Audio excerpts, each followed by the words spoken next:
You're listening to The Bible Guys, a podcast where a couple of friends talk about the Bible in fun and practical ways. Hey, Chris. Hey, Jeffrey. Man, I'm glad you're my friend. Oh, We're just a couple of friends. that's where you get that from the intro. Yeah, Okay, I just thought it was a random thought. I was like, oh, it is. I am glad you're my friend. Yeah, I'm glad you're my friend Yep. too. I'm on public record now. Yeah, because normally when she calls us friends, you're like, that's a bad Come assumption. on. What's this? Yes. Well, hey, today Kinda grown on me. we are. It's like a fungus. It just kind of grows on you. I was trying to transition. Wait a minute. Okay, We're go not. ahead, Nobody's glad for a fungus. Oh, well. So, anyway, what I was going to say is we have Genesis number 9 today, but before we get into that, we have a segment by Desiree who asks us to come up with a bucket list draft. There you go. Do a draft of bucket list items, do rock, paper, scissors, see who goes first, but we're only allowed to do 3 items. We're only allowed to mention 3 items. Okay. Each.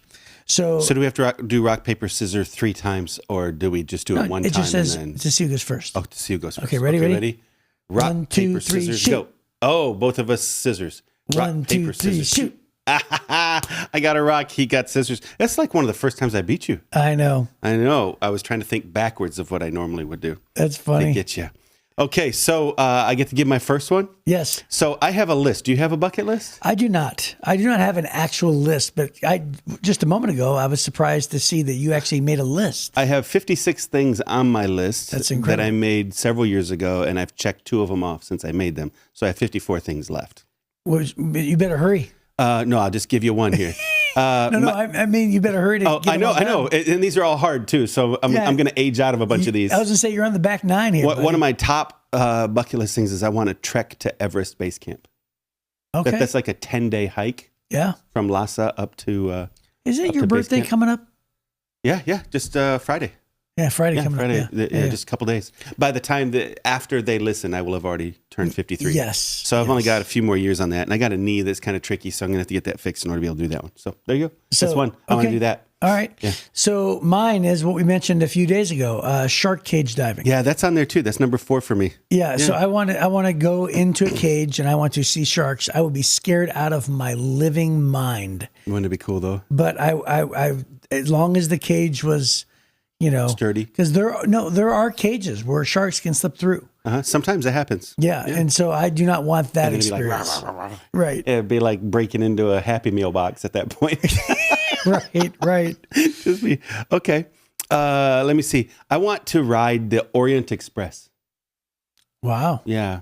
So you can still ride it. It only runs at one time in the year on the original old system. So there was a sister train to the Orient Express back in the 1920s that still operates. It's been completely renovated, and they bring it over onto the old system that the original Orient Express did. So it's essentially the same train, but on the same thing. So you go from London to Istanbul, and I'd love to do that, but it's like $15,000. 15 grand? Yeah.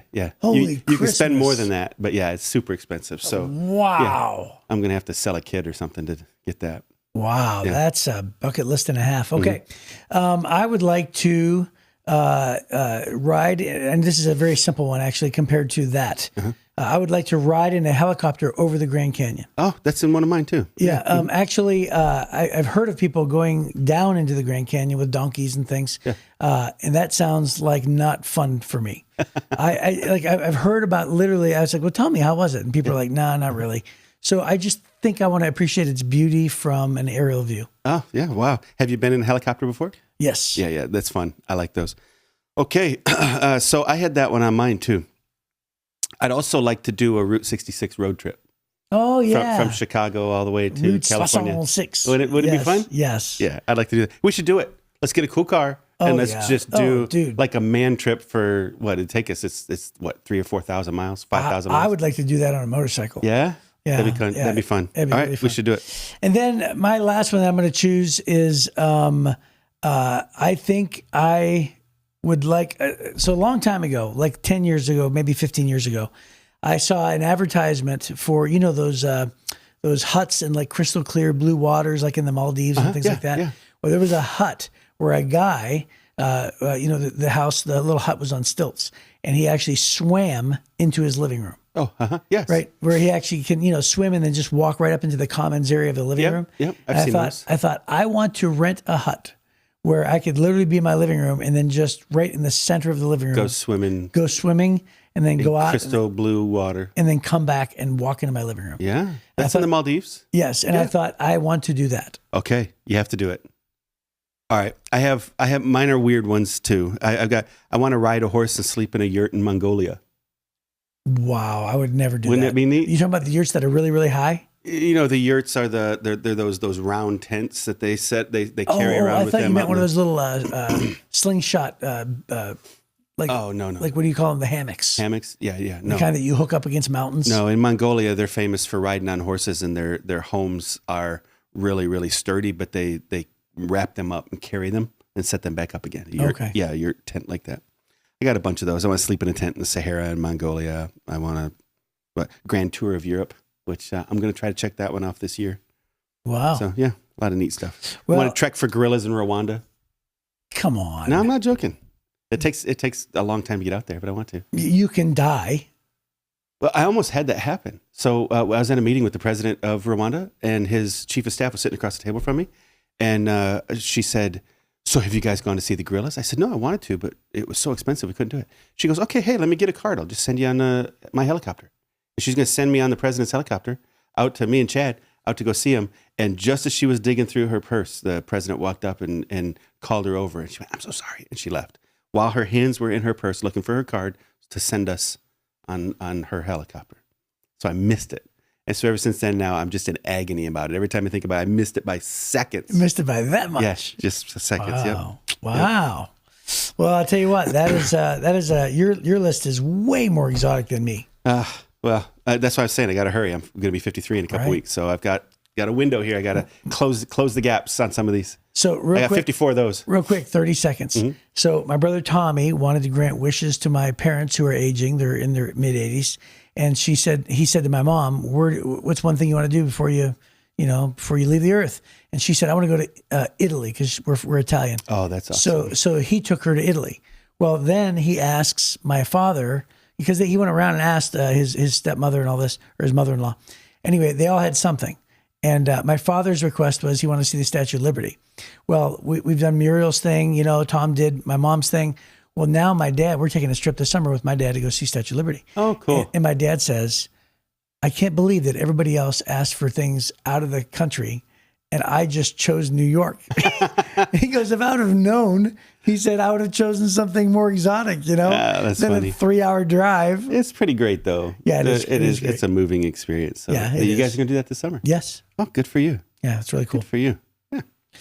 Okay, well, here we are. We live on an amazing planet, and there's a lot of things to go see and do. So that's kind of, God gave us the planet back. That's right. He destroyed everything on it and then gave it back. That's where we are, Genesis chapter 9. And so this is Noah receiving a covenant from God. That's right. So we'll just start Genesis chapter 9, verse 1. It says, "Then God blessed Noah and his sons and told them, 'Be fruitful and multiply, fill the earth. All the animals and of the earth and all the birds of the sky and all the small animals that scurry along the ground, all the fish in the sea will look on you with fear and terror. I have placed them in your power. I have given them to you for food, just as I have given you grain and vegetables, but you must never eat any meat that still has the lifeblood in it. And I will require the blood of anyone who takes another person's life. If a wild animal kills a person, it must die. Anyone who murders a fellow human must die. If anyone takes a human life, that person's life will also be taken by human hands. For God made human beings in his own image. Now be fruitful and multiply and repopulate the earth.' Then God told Noah and his sons, 'I hereby confirm my covenant with you and your descendants, and with all the animals that were on the boat with you, the birds, the livestock, and all the wild animals, every living creature on earth. Yes, I am confirming my covenant with you. Never again will floodwaters kill all living creatures. Never again will a flood destroy the earth.' Then God said, 'I'm giving you a sign of my covenant with you and with all living creatures for all generations to come. I've placed my rainbow in the clouds. It is the sign of my covenant with you and with all the earth. When I send clouds over the earth, the rainbow will appear in the clouds, and I will remember my covenant with you and with all living creatures. Never again will the floodwaters destroy all life. When I see the rainbow in the clouds, I remember the eternal covenant between God and every living creature on earth. Then God said to Noah, yes, this rainbow and this is the sign of the covenant I'm confirming with all the creatures on the earth. Yeah, and it's one of my favorite moments in the Old Testament when God gives the rainbow. Because again, we look at the rainbow, and I don't think that too many people connect. I mean, unless you went to Bible college and you preach and you live in church world very heavily. I would venture to say 99 point high decimal point of percentage of people, when they see the rainbow, they don't think, oh, that's God, reminding himself and reminding us that even though it rained just now and here comes a rainbow, don't worry, I'm not going to let it continue to rain. Right. I'm not going to destroy the earth. It's not going to be like it once was. And so every single time we see a rainbow, it's a promise of God's covenant. And God still remembers it today. And it's so funny. We always look at rainbow. Oh, look how pretty. There's a scientific reason for rainbow. The water droplets and the lights, they form this blah, blah, blah, blah, blah. But that's not the reason for the rainbow. That's just the scientific explanation for it. Right. The reason is God is reminding us from this moment until now that he keeps his promises. And that's exactly what it is. So when I hear that, I think the same things, right? Just how great it is God keeps his promises, that he's given us this promise for now thousands upon thousands of years. Yes. And how many gajillion times has a rainbow been in the sky? You know what I mean? But there's a few interesting things. Remember when I was talking about how I believe back in the day, before the flood, that the world was protected with a canopy of water? Yeah, it's a good theory. This is the first time God ever mentions clouds. Right? So that if that theory was true, that canopy's gone. Mm-hmm. And now the atmosphere is much thinner than it used to be. Our lifespan goes down to 120 years, which makes total sense. And now there's clouds. Clouds with direct sunlight are going to create rainbows. Mm-hmm. Before this time, there was no system for creating rainbows because the light couldn't get all the way through the canopy in the same way, right? It works. So it works. It fits in that. But this is the first time that God mentions clouds, and he mentions them like 3 or 4 times in this thing, like it's a new thing. Hey, those are clouds, right? That's kind of how he's talking to them in this. And then the other thing that God does here is he establishes the first law, right? So this is a law for humanity. Before, it was individuals that he talked to. Cain, if you kill anybody else, I'm going to, right? If anybody tries to hurt you, I'm going to judge them. But here, now he establishes some laws. He says you can eat everything, but don't eat meat that has blood in it. Still, drain the blood out of it because the blood's unhealthy for you. By the way, technically, he's still talking to an individual, but he's giving the law for humanity. Yeah. This is a generic law for everybody. Yes. He's talking to, because he wasn't only to the individual. He also was speaking to Ham, Shem, and Japheth, their wives, their families, and, right? Because he told them go forth and be fruitful and multiply. Right. So he's not talking to the 600-year-old guy. Right. Right. Yeah. So first, go and be fruitful, multiply, subdue the earth, manage it. Just like I told Adam and Eve, I want you to manage this planet. And then I want you to be careful how you eat. There are some healthy things and unhealthy things. So be careful with that, particularly with regard to bloody meat. And then he says, I'll require the blood of anyone who takes another person's life. So now he's outlawing murder completely. Not only that, he's establishing capital punishment as the consequence for murder here. Right? If somebody murders, then you have to execute them. And that's a really big one. If anyone takes a human life, that person's life will also be taken by human hands. For God made human beings in his own image. God said, I value human life so much that if somebody devalues the human life, they have to be eliminated. Right? And that's a big one. And then he says the same thing about animals. If a wild animal kills a person, you have to go hunt it down and do the same thing. So he establishes these 2 basic laws. Be careful with what you eat, or be fruitful and multiply, manage the earth. Be careful what you eat. Don't kill each other. And I did a message when I was in Bible college, and it was called Symbols of Significance. There's a title. That's great. And so I did 3 symbols. I did the rainbow. And I talked about how this one little symbol is so cool, but we don't really think about the significance of it because it symbolizes this big, huge promise. And then I did, believe it or not, the American flag, where I actually had the American flag. And I said, think about every single thing that this flag, symbolizes, and we all know this, but the flag has every star represents something. Sure. The red, the white, right, the blue, it all represents something. And I talked about just the history, and every time you look at it, it's not just a recognizable symbol. It represents something that's so big and rich. And then I took the cross. Yeah. And I said, okay, the third symbol is the cross, and it used to represent this, but now it represents this. It used to be death and sorrow, but now we as Christians look at it as a symbol of life and resurrection. So it was really cool, and it always stuck with me. And I've actually repackaged that sermon that I originally wrote in Bible college like 3 or 4 different times over the years because I just love this idea. So God's promises, he makes it with a covenant. The definition of a covenant is a promise until death. That's the definition of a covenant. And so that's why when we say marriage covenant, we quantify it with words like till death do us part, right? Because it's a marriage covenant. And that's why it's so significant here that God makes a covenant with his people because in this particular case, he calls it an eternal covenant because God never dies. So whenever God makes a covenant with his people, right, that's pretty significant because God's always going to keep it until death. And so that's pretty cool. If you think about the covenant that Jesus made, remember when he gave the communion and the Passover meal, and he said, this is the new covenant that I established with you. And he makes a covenant that, that Jesus is now paying the price for the sins of humanity. That is an eternal covenant that God makes with his people that will forever be until there is no more earth, right? Until we get to the new earth. So it's kind of cool. Yeah. And then he does destroy it at the end, right? Mm-hmm. So Jesus does destroy it. He won't do it with water. He does it with fire. Right. It will happen one day. That's right. And so we have this window of time where God is allowing time to play out so that everybody who is going to be born will be, and everybody will have an opportunity to either turn to him or from him for salvation. And but he's going to keep this promise. I think that's significant.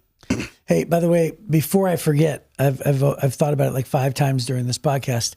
I said last podcast that I would look up whether or not God gave extra animals for sacrifice. Right. And it is actually not the case. So your joke was right. Your joke said, you couldn't sacrifice more than 5. Right. Because you got to have 2 sheep, right?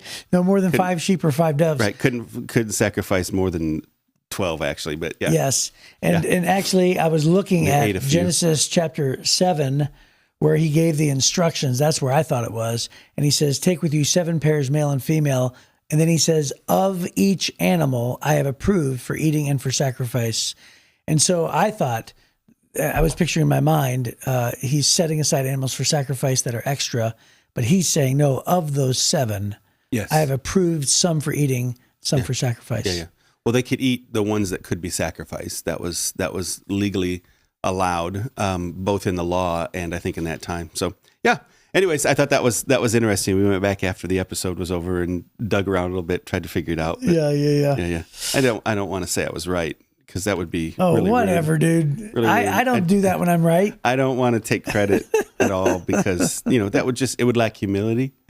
And if anything, I'm nothing if I'm not humble. And so I'm the best at being humble. I think I'm the most humble person I know. Maybe. That's so funny. Yeah.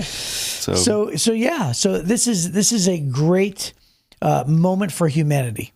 It is God being patient, extending his grace, not being willing to do away with humanity just because, after all, he did say we bend toward evil. Our sinful nature bends toward that way. Right. And yet God is saying, okay, I'm now going to establish this rainbow, saying, hey, I'm not going to do this again.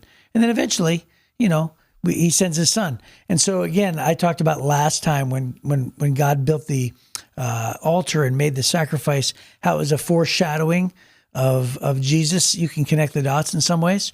I would venture to say that the rainbow, you can connect it, right? Yeah. Now, he also attaches the seasons to that promise too. So when you see the leaves change, that's the same promise as the rainbow. When you see the snow come, that's the same promise as the rainbow. Right. Right. So he attaches the seasons to the rainbow as well. Yeah, that's really cool. Yeah.